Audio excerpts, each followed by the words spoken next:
I am so excited to have another expert from Silence. And it's not just my love for Silence, but it's just for the love that comes out of the authors that work for Silence. And today we have consultant and teacher Tina Beene. Welcome to the podcast, Tina. I'm so glad to finally be here. Oh, it's been a long time waiting in coming. So let's start with tell us a story that has shaped your practice today.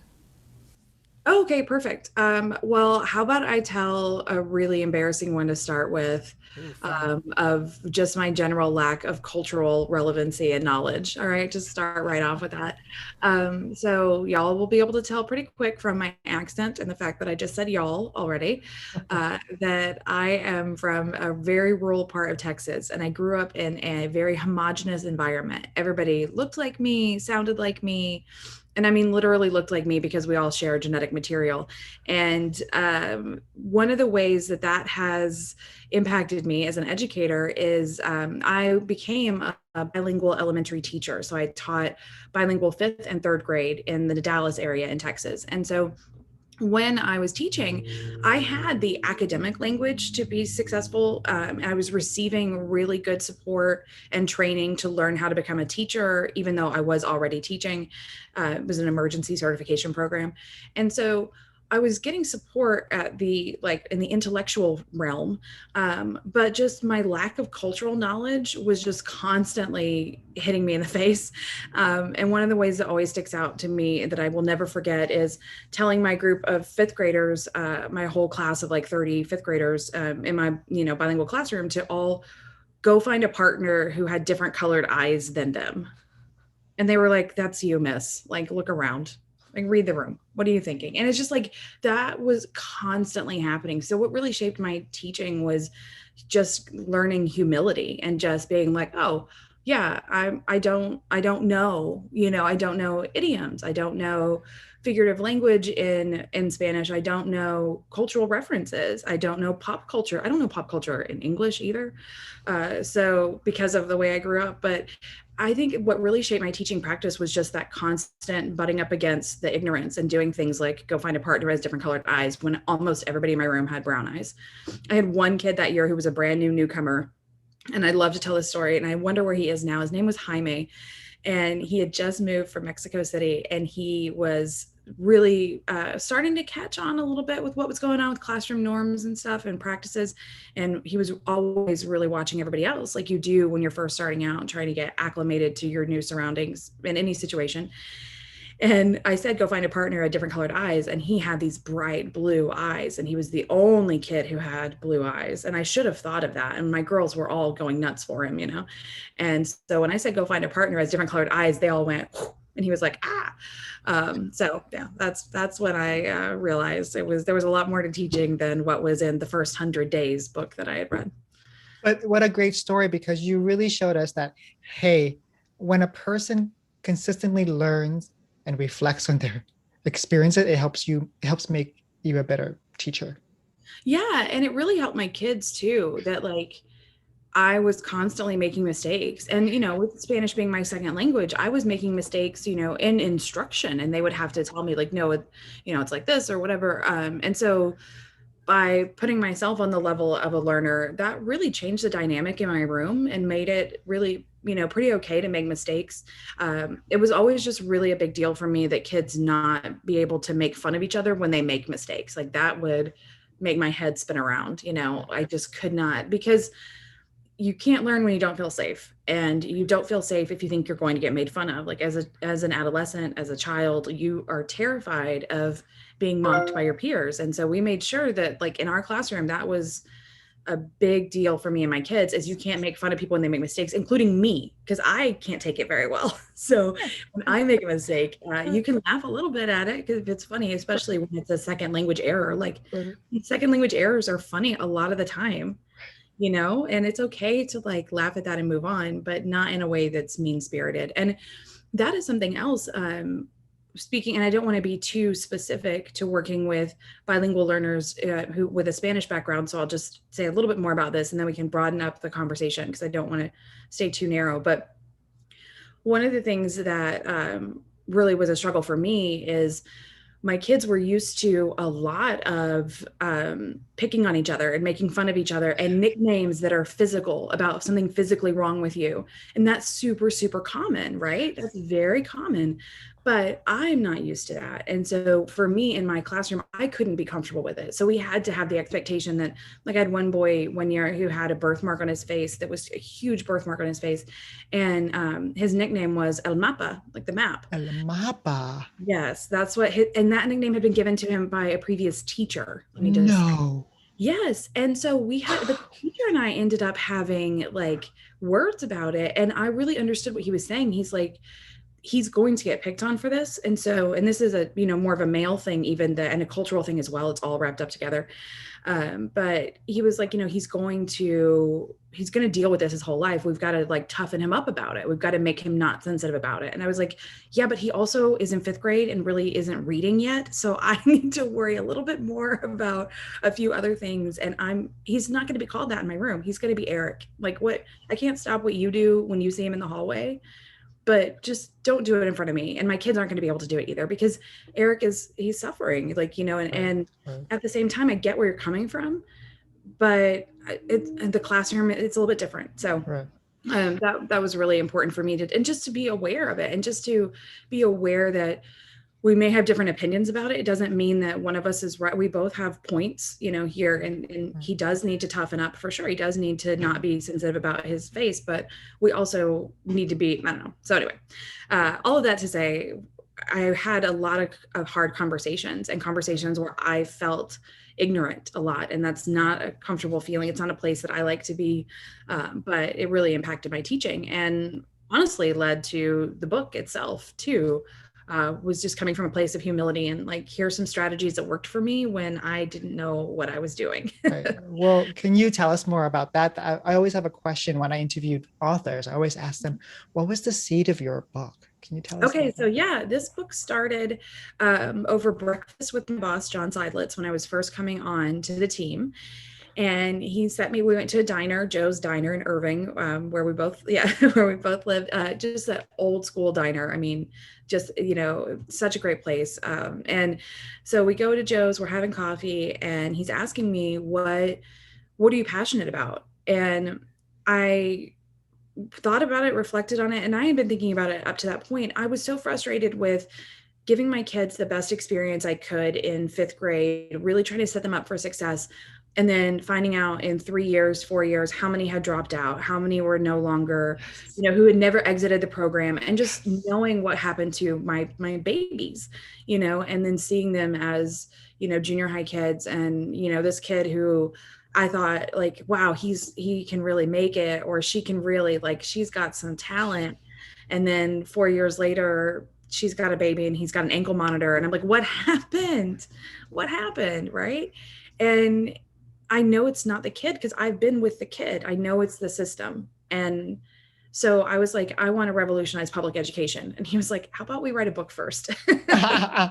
Through Um, yes, we could yeah. do that by a So book.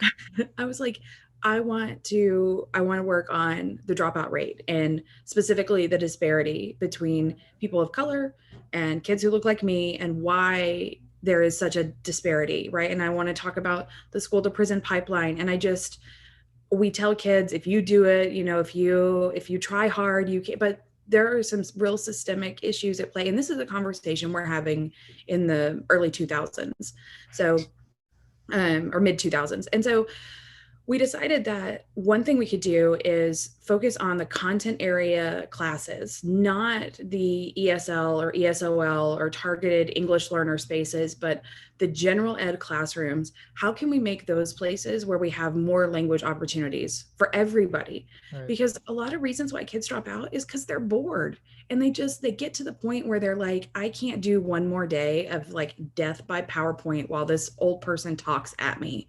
And then I go to another old person, because we're all old to them. Like, we might be 22, but we might as well be 92. Like, we're old. So they don't see the difference. And so they just, you know, I think a lot of it comes from the apathy that comes from, and the boredom, right? And I can't change everything, but I can at least like maybe make it a little easier for teachers to incorporate some more activities. And I also see it from the teacher perspective, that it's impossible to plan engaging lessons for 185 days or however many days you have school, right? For 7 different class periods. Like what we expect of teachers is ridiculous. So I wanted also to provide for them some strategies and some easy ways of structuring basic activities that I know they're going to do. Like in social studies, we do a lot of the raft writing, where it's the role, audience, format, and topic, and you change those around based on the situation or the unit or the content. And how can we adapt that so that there's more language, and so we're supporting all levels of language development? So that's really how it came to be. So I wanted to burn it all down in terms of public education. And then John was like, how about we just start with a book of strategies? And I was like, okay, we'll do that. So that's how it came to be. Change happens in small ways, one seed at a time, one brick at a time. And I love how you talked about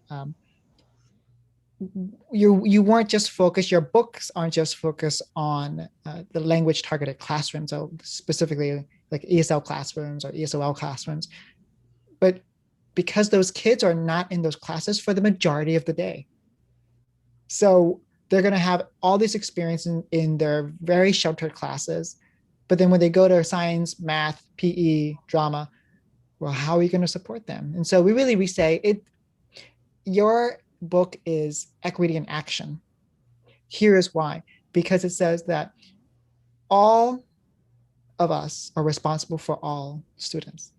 So it's not just the language specialist that cares about Jaime. It's me as a social studies teacher. It's me as a science teacher. It's me as an art teacher caring about Jaime and Maria and Lopez, right?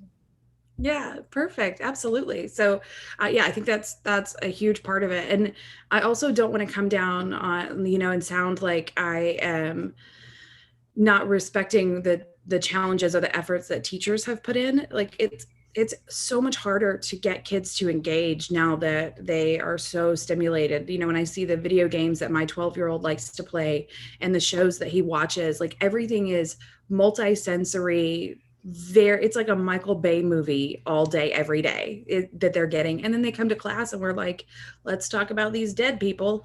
And they're like, no, I'm good.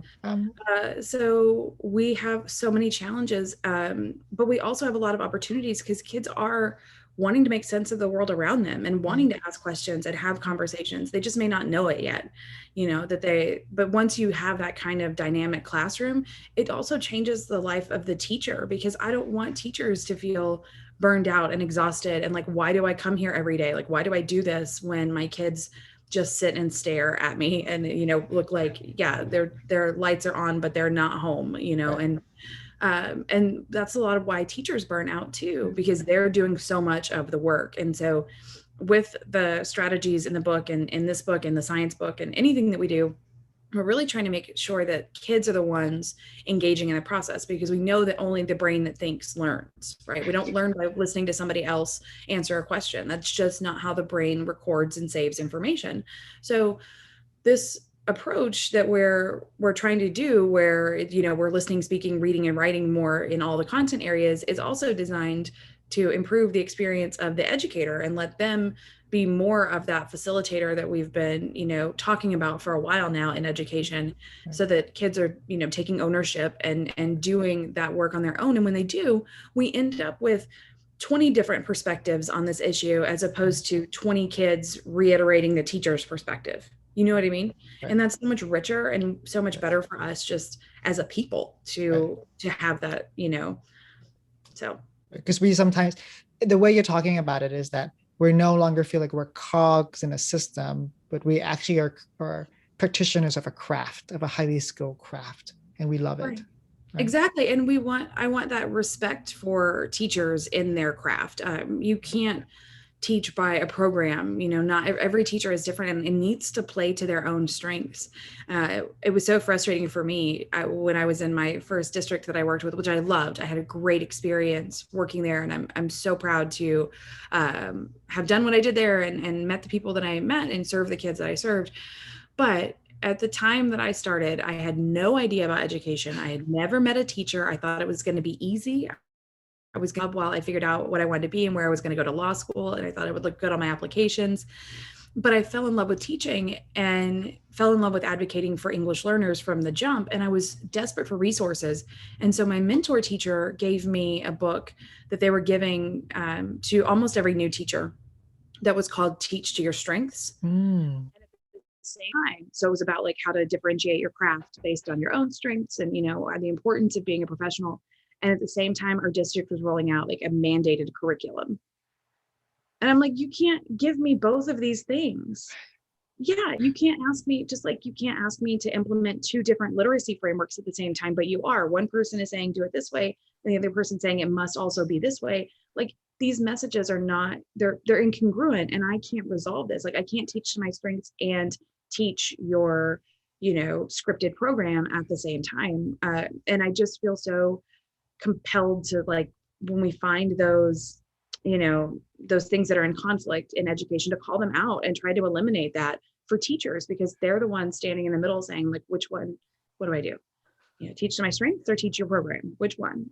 So I think there's a lot of that duplicity, and the multiple messages that really make it complicated for teachers. So I just have such respect for anybody who, well, anyone who listens to an education podcast, first of all, is awesome, just for the record, right? You've got to be awesome to be listening to an education podcast. And then to be in education, especially working with students, is the most important work I think that we do. It's also the most challenging work. It is the most rewarding, but it's the most challenging. And so I am always trying to advocate when I'm with district leaders or people who are not in education, when I'm on an airplane or at the bar at the airport. Let's be real, that's where I like to have most of my good conversations. That I remind people, how much respect teachers deserve. Like, yes, they should get paid more, but they need to get paid more in respect as well. They're already getting paid a ton in karma, but that doesn't really, that doesn't pay your car payment. And also it affects the kind of the attraction of people to the profession. And we want to attract the caliber of teacher that our kids deserve. And so I am just so adamant about giving teachers more than lip service in terms of they deserve respect. Like we should be providing so much more in terms of resources and financial and otherwise, so much more training, because I find teachers are really always eager for new strategies, new ideas, new approaches, and ways to connect to their kids. And I'm just so grateful for anybody who works in this realm with us. I am also grateful for the teachers that actively choose to put on headphones and choose to click play on an education podcast while they could be listening to so many other things. So, do you listen to education podcasts? Oh, I do. I listen to something called Classroom Caffeinated. I listen to Carol Salvas. I listen to Elevation. I listen to something called Brain Waves and Cult of Pedagogy one. So I listen to a lot of education podcasts as well. I also go on YouTube on Saturdays and Sundays. I'll do things around the house. I'll go put on Corwin, and Corwin has all of their webinars for free. So I can be watching something about John Hattie or Douglas Fisher, and I'll just be popping it around. I'll be doing chores around my house and learning that way. So it's a special breed of teachers that do this. I agree. And I want to get more into education podcasts. The problem for me is I have a hard time retaining the information when it comes in podcast form. I'm a visual learner.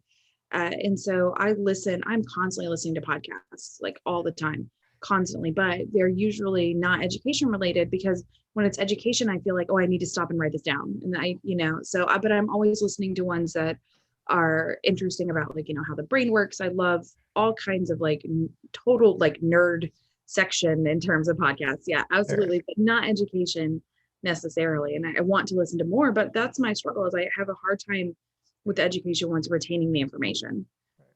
So I need to get better at that. Any tips for that? Do you remember what you hear, and does the YouTube work better?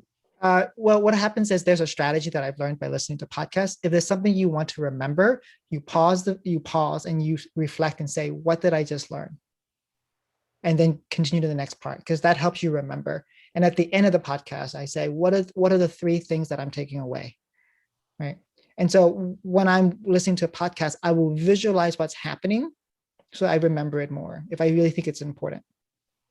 Thank you for that. You're I don't know welcome. if you usually offer tips for your participants, but yeah, I need that. So what did I just learn? That's good. I've Right. paused before and like written something down, but that's not sustainable long term. No, And if you're in the middle no, of doing the dishes or right, whatever, you don't want to right. do that. But I can pause for that moment of reflection and just say, what did I just learn? And then at the end, also do another pause for reflection for Yes, myself. yes. Perfect. I'm loving how where this podcast is going. I loved also how you talked about a single message for teachers because you said there was like teach with differentiation, but no, here's a scripted curriculum, and I think that you have a single message in your book, and your single message in your book is that we must have kids do more of the work than us, and you gave us strategies to do that. And I know that teachers will be pausing this video to hear all of your strategies. You have basically, when I look at the table of contents, it's a list of strategies set into different chapters. So the first section is really setting the stage. Would you help us set the stage for your book? So go ahead. Yeah. So, well, no, say more about that. Let's set the stage for the book part because I don't know that I'm going to be successful. I need a little Uh, more. yeah. So chapter 2 is about so warm ups, Mhm. uncovering the picture, language anticipation guide, prediction cafe. Like you have all these things where we're learning about warm ups, and then another section is about building background knowledge. So that's those things are setting the stage. Those are strategies that you have. Yeah, absolutely. And so the whole resource is designed around those strategies. Like you said, if you look at the table of contents, it is just a list of strategies pretty much because what we've done is think about the typical social studies lesson cycle. And the vision was for secondary classrooms, but it works the same for elementary as well. But the vision was thinking about those kids who start to see themselves differently in the upper middle school and then early high school years. Those classrooms were my focus. That's who I was writing for. And in those lessons, normally first thing we do some type of warm up or a bell ringer, something that gets kids just mentally present to do the content piece. Because when they first walk into the classroom, if it's a secondary setting, they walk in thinking about 99 other things besides the content. Like it is not on their radar at first when they walk in. So the warm up has a couple of objectives. One is to get the kids ready to learn and focused a little bit. And the other is for them to experience a small amount of success. Very first thing, it has to be something that all kids can do and that all kids can do independently. It can't depend on that background knowledge that we'll talk about next. It has to be something they can all do independently and they can all do successfully. So that warm up is just a few minutes. And then the building background is where we do kind of activate any prior knowledge and see where any gaps are and get into more activities that generate. What I love about our building background section is it's focused on finding out what your kids already know and celebrating that. And so before we're talking about new content, we're talking about what do you already know? Like let's acknowledge what you're bringing to the table. And the reason that's so helpful, both in the warm up and the building background, there's a lot of talking between the kids.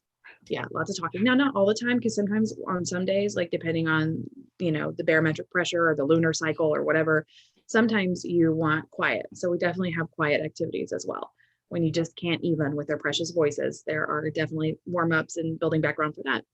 But during building background, you can usually have this experience of this peer to peer communication that is so much more powerful than adult to student communication. Because when I talk to my kids or to a group of teachers, I'm standing at the front of the room, they are seated. You're in a position where you're like above, literally. Your eye level is not the same.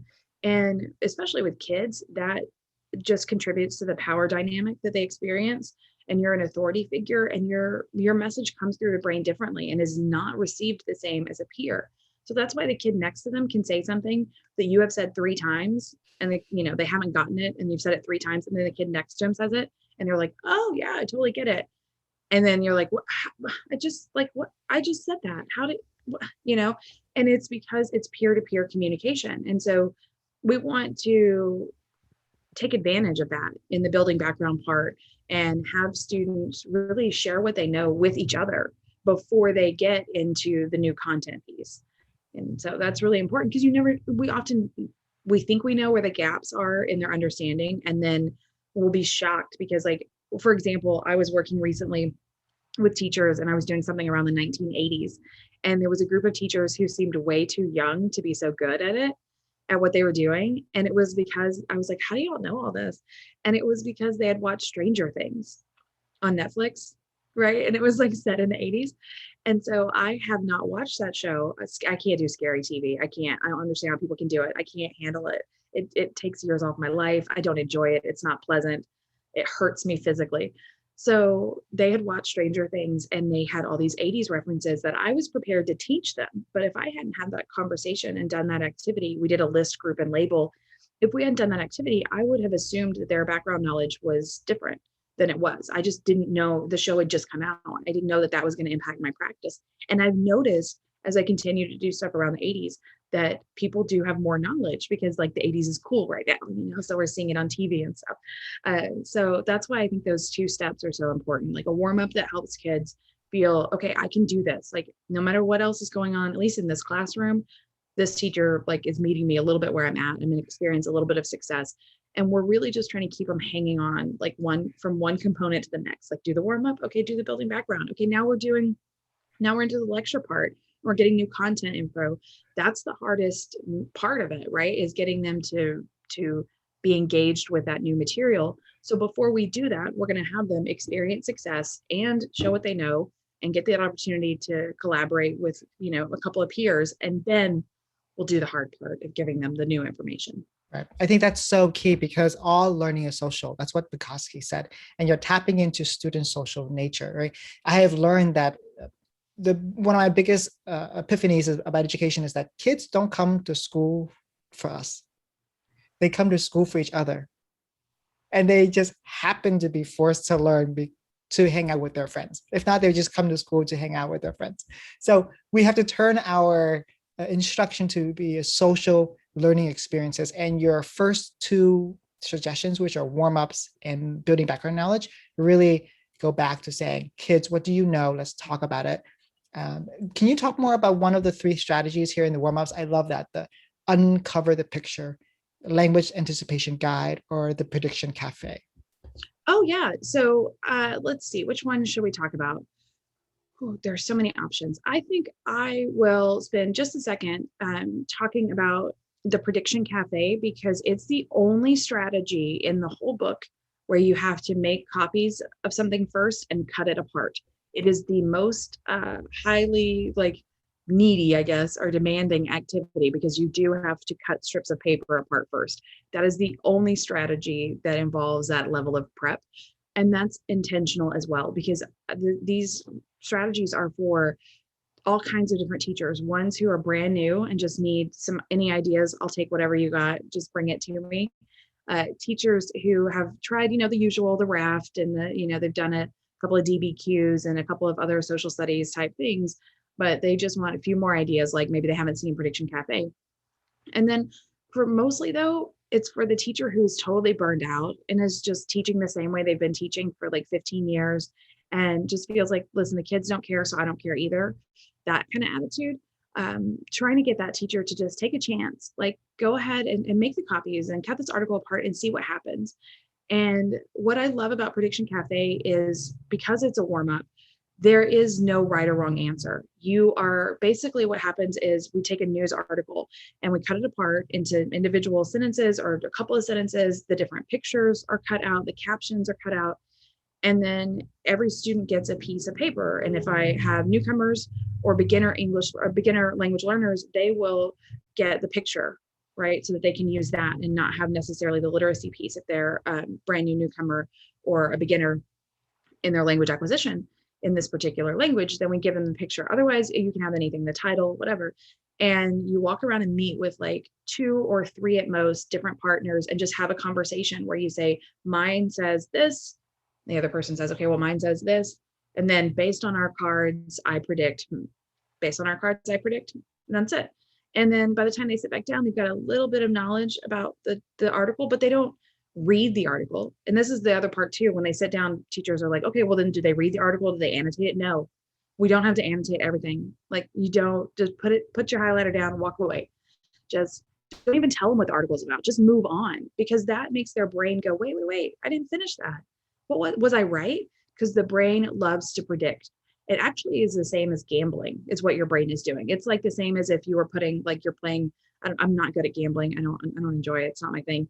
It just seems, I don't know. It's not my thing, except I like roulette. Roulette's okay. So imagine that you like put, $1 on black and then walk away and never know if you got it or not. Your brain can't stand that.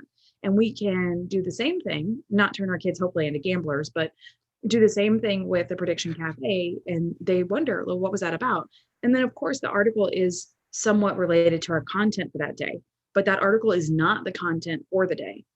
They don't even get to read it. You don't get to. You can't have this article. It's special. You don't get to know. And then they will actually kind of want to read it.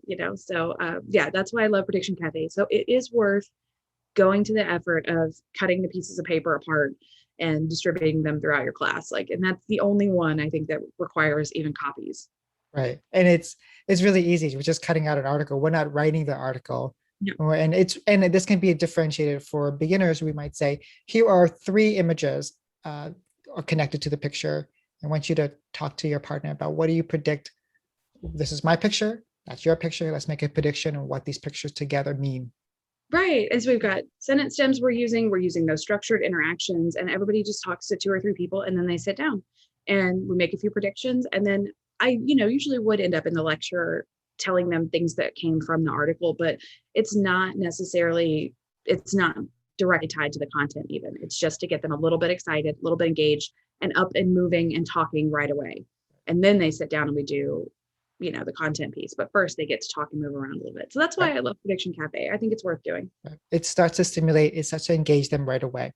Then let's move to the content delivery part. You have a section called interactive lecture and then academic reading. Let's talk about interactive lecture here.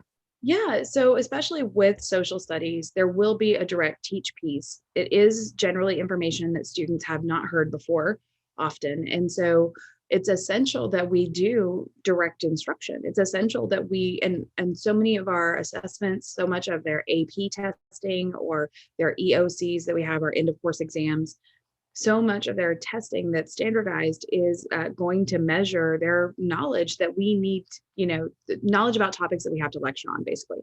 So one of the first things I tell teachers when we train on this resource is, I am not here to take away your lecture. So don't worry about that. You don't have to, protect it from me. You must give direct instruction. I get that. But if it's not interactive, it's not effective. If it is just you, like I can do, like bloviating for an hour, no one's going to remember anything. They've got to, exactly like you're saying with a podcast, pause and say, okay, what did I just hear? It's the exact same thing. It's like you're delivering a live podcast when you're lecturing. If you don't pause for that reflection, then there is not retention. And so and I just think that these long lectures, that's when kids are close to dropping out. That's when they're like, you know what, I can't listen to, I can't do this anymore.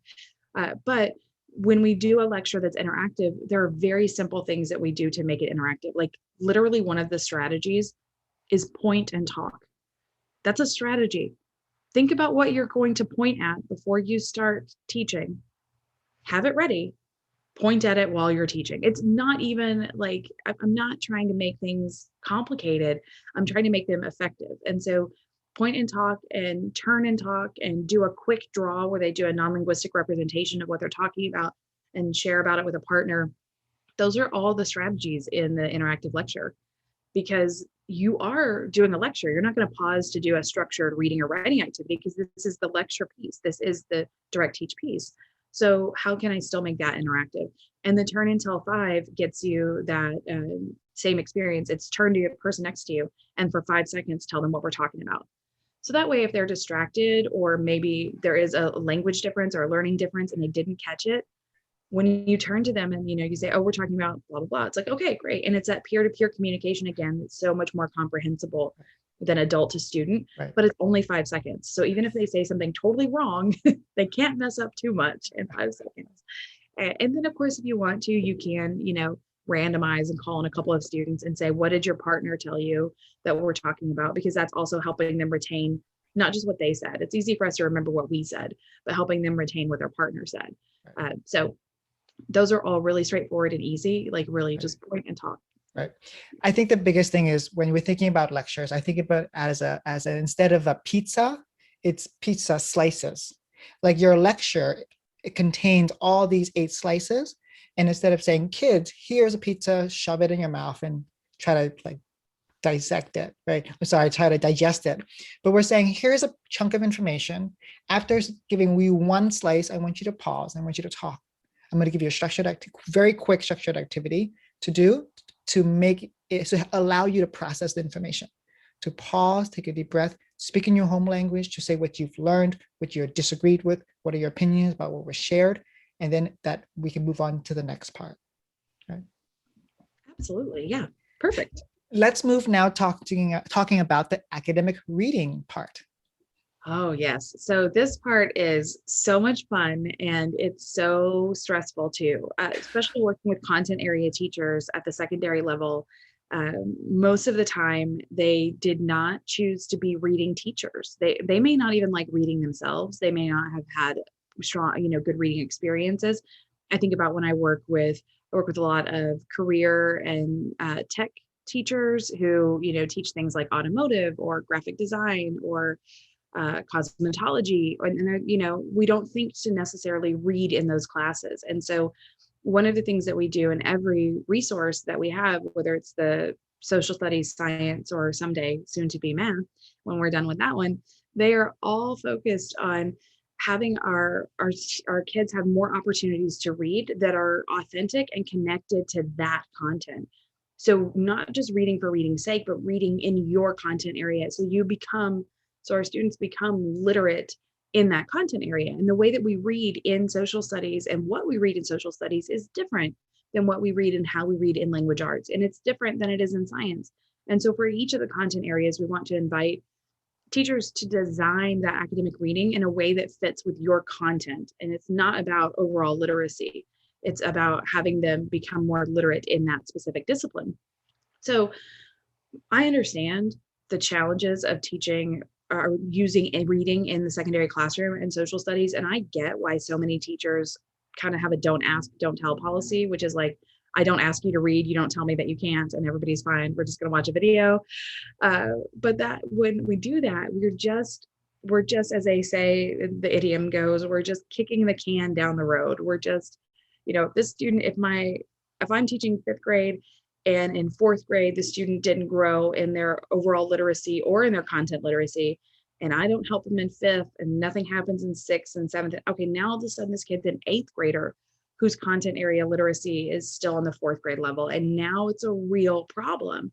And if I'm an 8th grade teacher, I don't necessarily have 2nd, 3rd, and 4th grade resources at my disposal. So can I do a shout out for a free web? Okay. And I'm sure that some of your listeners, watchers, readers, do you have a name for your podcast fans? Oh, you need one. You need something for that. Listeners, yeah. Yeah, your listeners, right? But they need, I don't know, we need something for this. We need some type of name. I'll work on it. There should be a t-shirt or something. I'll figure it out. But I totally forgot what I was going to say. What was I going to talk about? Reading. Yes. Okay. So the website is commonlit.org. Have you shouted that out before? Okay. So commonlit.org added a whole bunch of stuff this summer, and they even have a curriculum now. Lots of translation options, lots of different texts. And so that's what I use most in the secondary classrooms for reading activities in social studies, because kids can be all reading around the same theme or the same unit or topic, but one student can have a poem on a 5th grade level and one student can have an essay on a 12th grade level. And it's not about, they're different genres and they're different texts. So it's not saying, oh, we have the same one, but mine's shorter, or his is, how come I have to read more, because the kids have those 3 favorite words, that's not fair. Yeah.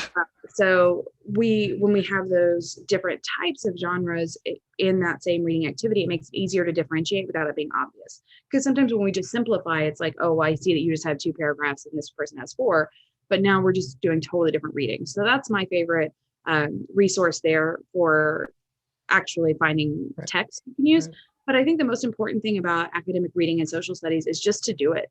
Just to actually do it is the most important thing. And to understand that, yeah, kids are on all different levels, but it's essential that they grow in their content area literacy, and there's just no way around it. So we've got to have some strategies to make it more comprehensible. So we do have a couple in the book that focus on like annotation or how do we use native language text effectively, but mostly just giving kids that opportunity to read and to help them experience success in reading, because Right. sometimes they haven't had that for years. Right. Right. And I look at myself and I think about, oh my goodness, my diet of content that students are learning, very little is lecture. Most of it videos. I'll have like 2 articles a unit, right? And that sounds like not a lot, but the reading that they're doing is intense. So let's move then to academic writing and academic conversations. We only have a few more minutes before you have to go on your flight. All right, so let's talk a little bit about the reading, the writing and the conversation. So I think in the book, I may have put writing before conversation, even You in the did. Yeah, you did. Yeah. And that's not for any particular reason. The reading, the writing, and the conversation all kind of go together. Right. But I just want to highlight a couple of quick things from writing and conversation.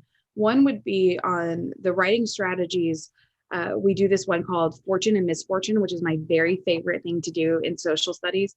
Basically, around the unit or the topic or whatever your content is, students work in teams to generate positive and negative scenarios connected to that topic. So my favorite one to do this with is the Oregon Trail, because the Oregon Trail in the United States was such a big deal. It was like the big mass migration of people out to the West, and kids love it because lots of stuff happens, like lots of dysentery, lots of death, and they're morbid little creatures. They love this. And it's just a really interesting time period. And so they can write something positive that would have happened would be we might come upon a herd of deer and we might actually get some meat. And something negative that would happen would be like Uncle Jimmy gets snake bit, as we would say where I'm from. He gets snake bit. It's a verb. Actually, I think it's a noun. Anyway, so Uncle Jimmy gets snake bit and dies, whatever. So we collect all those scenarios. They write them on like little Post-it notes. You collect them all, and then everybody has a blank piece of paper, and they start writing as if they're writing a diary entry from that experience. They're on the Oregon Trail, right, and they write their diary entry based on the fortunes and misfortunes that you pull out of the pile. So you're like, oh, you got to write about Uncle Jimmy got snake bit. Okay, now we do a few sentences on that. Okay, now it's this one. And I love that strategy because, one, if the kids' answers aren't very good, I can lie and like make up what I want because they don't see it because you collected them all. That's right. Like, oh, yeah, so you can kind of save them from themselves if you need to. But everybody ends up writing way more than they would have on their own, and it goes really fast. But everybody's writing is different, and it's so fun for me to see 20 different takes on the same 5 events and the way that their voice comes through.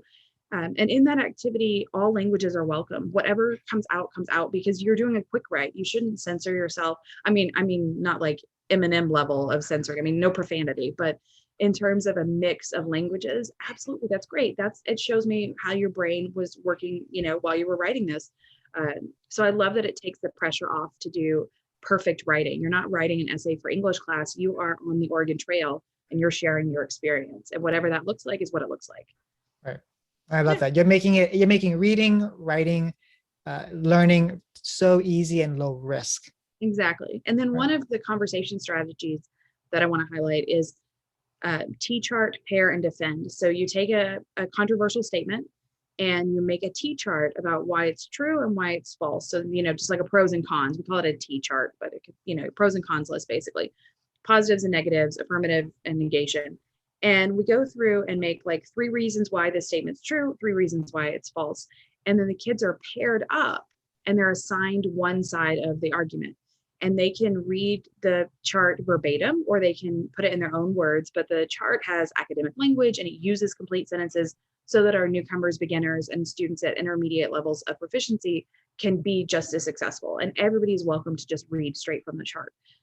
I let them go through it twice. So I have them with one partner they start with, and then I rotate half the kids around and you get a new partner, but you stay in your position. So if you were positive, you stay in place. And then the people who are assigned negative are the only ones who rotate. And so then kids go and find a new positive, and they stay in the same positions physically. So positive stays on the left, negative stays on the right, or whatever. And then I tell them do the same thing again. Negative, go find a new partner. Positive, stay where you're at. And this is the third time now that they're going to talk. before they can start talking, I make them switch places physically and on the chart.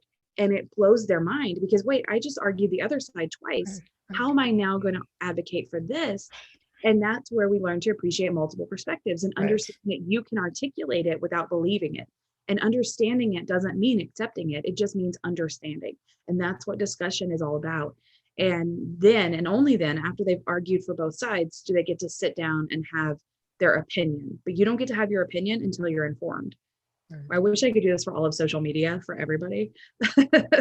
And you know how I feel about social media. And that's why I don't really do it, because everybody's got opinions and I don't know that anybody is informed. But at least in our classrooms, we can, solve for that. So that's why I love that activity is you do sit down and have an opinion, but only after you have articulated both sides of the argument. And it's another way of structuring conversation, which then helps them in their writing, which is a scaffold, a doorway to writing. Let's end the podcast with assessment. We have like a few more minutes, so let's few seconds. What would you talk about assessments? Because assessment is so different based on your scenario. So it's hard to do a chapter in the book that is general enough because everybody's forms of assessment are different. Right. So what we focused on were just three things. We talked about just accommodating testing in general. What can that look like? How can you make it possible for an intermediate English learner or any language learner to explain what they know in this format when it's mostly going to be reading and writing and it's all language based? How can we accommodate what's available to us? And again, that's different based on different countries, different states, different programs. So there are only a few things you can say in general that are helpful there, like having a student have their own native language resource they use from the beginning of the year and being comfortable with that, those basic tips. We also talked about adapting any type of assessment that has students compare two different documents. How can we make that accessible? What are some other performance tasks we can do that are more accessible? And just in general, how can you better support all kids when it comes to assessment and recognizing that that standardized assessment is not an accurate reflection of the student's overall understanding. And then we just offer 5 things you can do instead of the section review at the end of the chapter, because I was really bad in the classroom about just saying, oh, well, there's like 5 questions at the end, pick 2. And that was my idea of like making it exciting, and it's still not very exciting. So different ways that we can get students to show what they know, but also understand that their expressive vocabulary is not going to be a reflection of their overall cognitive ability or their understanding. And knowing that this assessment is not the be all and end all, even though from your administrator's perspective and your data talks, it feels that way.